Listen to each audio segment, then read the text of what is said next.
ಇಂದು ಯಲಹಂಕದಲ್ಲಿ ಪ್ರಧಾನಮಂತ್ರಿ ಅವರ ರೋಜ್ಗಾರ್ ಮೇಳ ಆಯೋಜನೆ ಮಾಡಲಾಗಿತ್ತು. ಬೆಂಗಳೂರಿನಲ್ಲಿ ಇವತ್ತು ಬಿಎಸ್ಎಫ್ ಆಯೋಜನೆ ಮಾಡಿದಂಥ ಉದ್ಯೋಗ ಮೇಳ ಕಾರ್ಯಕ್ರಮದಲ್ಲಿ ಮುಖ್ಯ ಅತಿಥಿಯಾಗಿ ಮಾತನಾಡಿದಂಥ ಪ್ರಹ್ಲಾದ್ ಜೋಶಿ ಅವರು ಪ್ರಧಾನಮಂತ್ರಿ ರೋಜ್ಗಾರ್ ಯೋಜನೆ ಅಡಿಯಲ್ಲಿ ನರೇಂದ್ರ ಮೋದಿ ಅವರ ಅವಧಿಯಲ್ಲಿ 7 ಲಕ್ಷ ಯುವಕರಿಗೆ ಉದ್ಯೋಗ ಕಲ್ಪಿಸಲಾಗಿದೆ ಅಂತ ತಿಳಿಸಿದರು.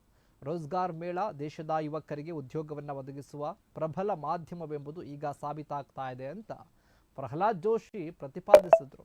2022ರ ಅಕ್ಟೋಬರ್ನಲ್ಲಿ ಪ್ರಧಾನಮಂತ್ರಿ ನರೇಂದ್ರ ಮೋದಿ ಅವರು ಇದನ್ನು ಮಿಷನ್ ಮೋಡ್ನಲ್ಲಿ ಆರಂಭ ಮಾಡಿದಾಗಿನಿಂದ ಇದುವರೆಗೆ 7 ಲಕ್ಷಕ್ಕೂ ಅಧಿಕ ಯುವಕ ಯುವತಿಯರು ಉದ್ಯೋಗವನ್ನು ಕಂಡುಕೊಂಡಿದ್ದಾರೆ ಅಂತ ಪ್ರಹ್ಲಾದ್ ಜೋಶಿ ತಿಳಿಸಿದರು.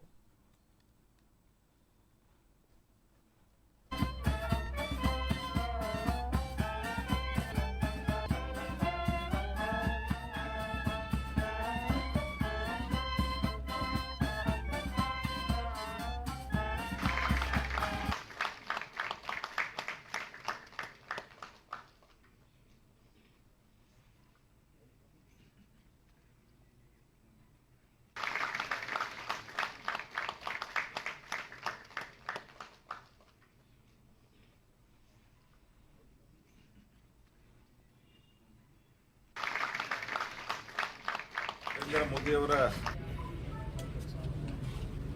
ನಿರ್ಧಾರದಂತೆ ನಿರ್ದೇಶದಂತೆ ದೇಶಾದ್ಯಂತ ಇವತ್ತು 12ನೇಯ ರೋಜ್ಗಾರ್ ಮೇಳ ಇದನ್ನು ಇಲ್ಲಿ BSF ಇಲ್ಲಿ ಟ್ರೈನಿಂಗ್ ಹೆಡ್ ಕ್ವಾರ್ಟರ್ಸ್ದಲ್ಲಿ ವ್ಯವಸ್ಥೆಯನ್ನು ಬೆಂಗಳೂರದ್ದು ಕರ್ನಾಟಕದ್ದು ಮಾಡಲಾಗಿತ್ತು. 192 ಅಭ್ಯರ್ಥಿಗಳಿಗೆ ಇವತ್ತು ನಾವು ದಾಖಲೆಗಳನ್ನ ಅಂದರೆ ಅವರಿಗೆ ನಿಯುಕ್ತಿ ಪತ್ರವನ್ನು ಕೊಟ್ಟಿದ್ದೇವೆ. ಇದು ಹಿಂದಿನ ಯಾವುದೇ ಸರ್ಕಾರಗಳಿಗೆ ಹೋಲಿಸಿದಾಗ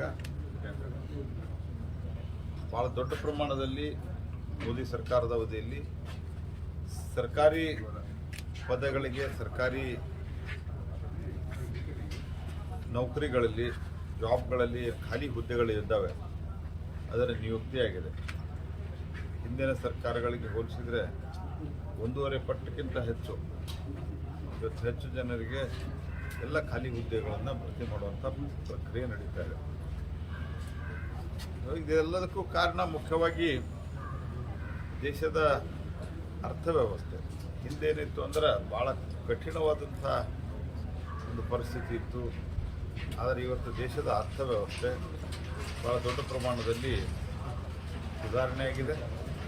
ಜಗತ್ತಿನ 5ನೇ ಅತಿ ದೊಡ್ಡ ಆರ್ಥಿಕ ಶಕ್ತಿಯಾಗಿ ಭಾರತ ಹೊರಹೊಮ್ಮಿದೆ. ನಮ್ಮ ಆರ್ಥಿಕ ಸಬಲತೆ ಭಾಳ ಅತ್ಯಂತ